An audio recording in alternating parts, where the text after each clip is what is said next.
everybody. I apologize. I was having a little technical issue today. So now that I resolved that, let me formally thank you for taking the time and wish you, because those who know I've got the maturity of about a 12-year-old. Happy hump day. You gotta have a look. Especially when you're going to talk about a topic like being uncomfortable. And I know the first thing that probably comes to mind is Virginia. Are you kidding? I haven't been comfortable in like 9, 10 months, right? The whole, everybody work from home and the kids home, shut everything down for a couple weeks was cool at first because, hey, I was tired of commuting. Gave me an excuse to not physically go to the grocery store. I always hoard toilet paper, so it wasn't a big deal. But it's getting old, right? I know some kids are still not back to in-person learning based on my CCD class. Holidays weren't what they usually were. Maybe they were better, but you miss seeing everyone. You miss your family and your friends. Your physical activity includes walking from your workspace to the pantry and the fridge and back, and it's not getting you where you want to get, right? I get it. Here's the thing. Those decisions were not in your control, right? I know in my social media network, I don't have any friends that are governors. Maybe some of my friends do, but I don't. So I can say wholeheartedly, none of you caused the shutdown. I'm pretty sure none of you caused the pandemic. So I get it. You're uncomfortable. That's not by your choice. We're still talking about your goals, your resolutions, right? We're 2 weeks into the new year. If we were together in person, I'd ask for a show of hands who's already given up on their resolution. Or maybe you didn't even set one or a goal this year because you're like, I'm not even bothering. I never succeed. And things are so funky. I'm definitely not going to succeed because I'm not going to the gym and wearing a mask and you can't get in there. Whatever. I get it. You know what? And I'll admit, I'm carrying into 2021 a goal that's probably been on my resolutions, goal list, whatever you want to call it, 4 or 5 years. Right? You're thinking you're going to help me with my goals and you haven't gotten it done in 4 years. Why am I going to listen any further? Well, because this is the year it's getting done. Guaranteed. I've just put this out there and you know me, and then I'm a woman of my word. So now I really have to get it done. So thank you for holding me accountable. But here, if things aren't going the way you want, it's time to do something different, and that might be uncomfortable. That's what we're going to talk about today, right? It's easy to just snooze the alarm rather than get up and do some exercise. I'll go to the gym in February when it's not so busy. You know what? There's no opportunity for growth in my community or in my job. So I'm just going to do the bare minimum. I'm not going to try to advance. Or, maybe you're even like people with my background or my skill set, they never get ahead or whatever the reason. Those are all comfortable, soothing ways to say, I'm going to give up. But aren't you worth the effort? So part of the reason that I haven't met this goal is I put everything else in front of me. Not always help. Not all the time, but when push comes to shove, family, even though I don't have any children, I do have family, my community, the organizations in our town that we support, work, church, they all come first. And if that means interfering with my routines, then so be it. Either I'll try to squeeze it in someplace else or, slide by the way. And that's comfortable. because it's easier to put others first.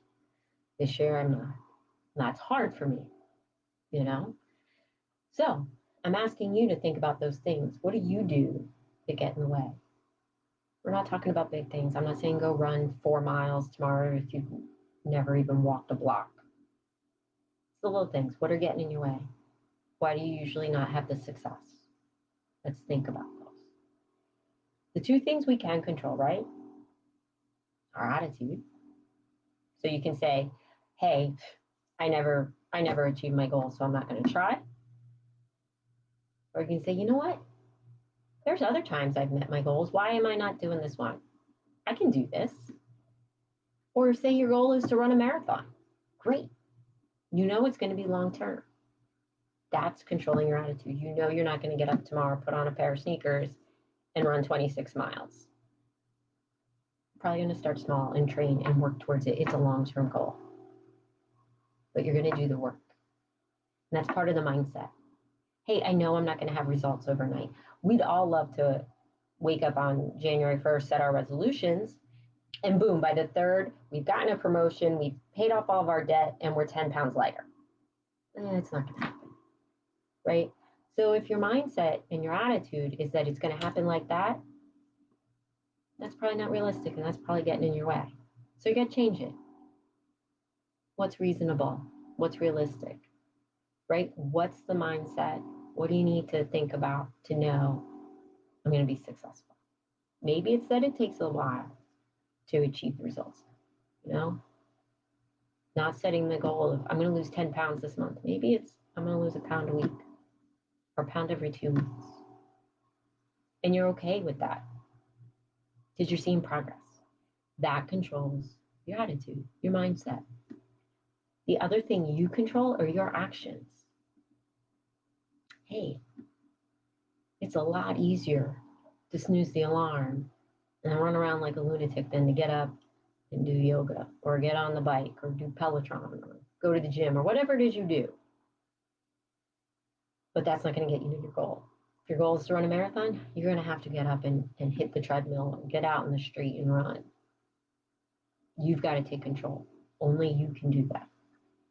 If the struggle in the past has been you do like I do and you put everybody else forward or first, make sure you're blocking off time for you regularly. Maybe it's not every day, a couple days a week, whatever you can fit, but you're holding yourself to your commitment to take that action. That can be uncomfortable. A lot of us, particularly women, we struggle with making time for ourselves. So I started by sharing that I'm embarrassed that I missed a goal and I'm carrying it in to this year. Let me share a story of when I didn't. A couple years ago, a dear friend and colleague at work, one of those casual hallway conversations, reminded me, goes, hey, Virginia, you remember when you said, if we get acquired by a bank, you're going to be you want to be the compliance person? I'm like, yeah. So that example came to mind as I was preparing today for this. You know what? It didn't happen overnight. We did get acquired by a bank. And they didn't come in and say, Virginia, we crown you and promote you. You are a compliance person. No, I had to do the work. I had to learn about regulations. Some of them I never heard before. I had to learn to work with departments in our headquarters in Florida that I didn't know these people. I had to form rapport where they trusted me and I could rely on them. We had a partner.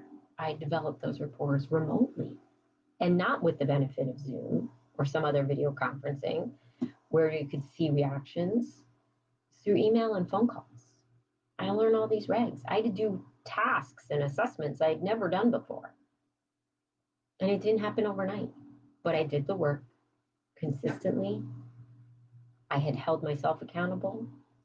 I had shared my goals so others knew. So I had that, you got to save face at some point. And it happened. Because in the conversation a couple of years ago, my friend reminded me, goes, you said this. And look, you did it.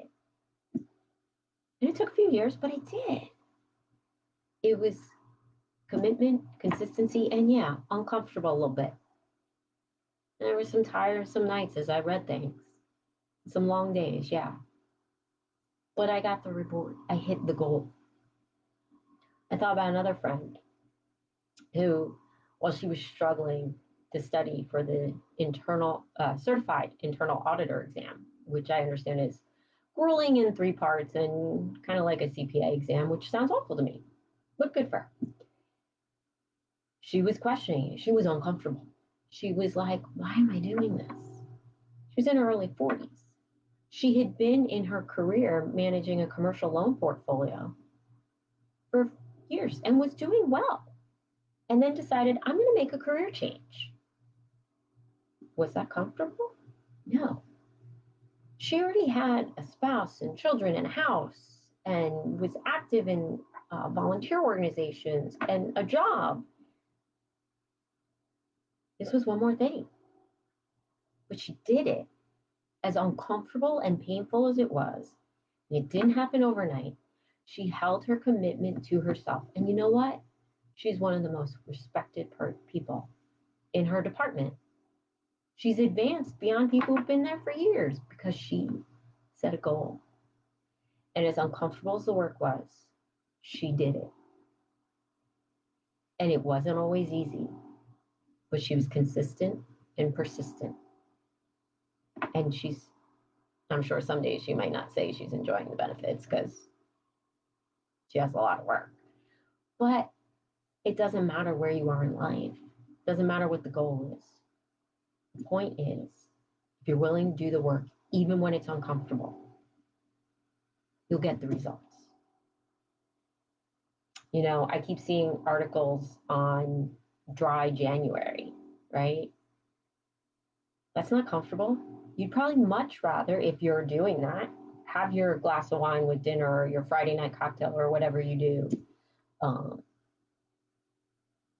But if you decided, hey, you know, I overindulged at the holidays, I'm going to take the month off, it's a great goal. But it's a little uncomfortable because you got to change your habits, right? Make sure you've got people around you to support you too. Hey, I love wine with my pizza Friday nights, but I got a little pudgy. That's my word, pudgy, fluffy, uh, over the holidays. And as much as I enjoy my wine with my pizza, I'd much rather my jeans fit more comfortably. So, where do I want to be uncomfortable? My pants? Or just skip wine for a little while? You're going to be uncomfortable somewhere. Make sure that that discomfort is getting you to your long-term goal. So, special thanks to my friend who reminded me how often I set a goal and do the work to stay to it. And for my friend who set a wonderful example in her commitment to a career change in her early 40s. It's not always easy. And as many times as I know she complains, I know she's one of the best in that team. And I'm proud of her. So,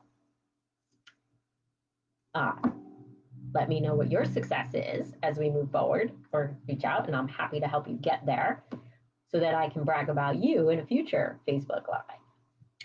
Don't forget, this week, registration for my 4-week program launches.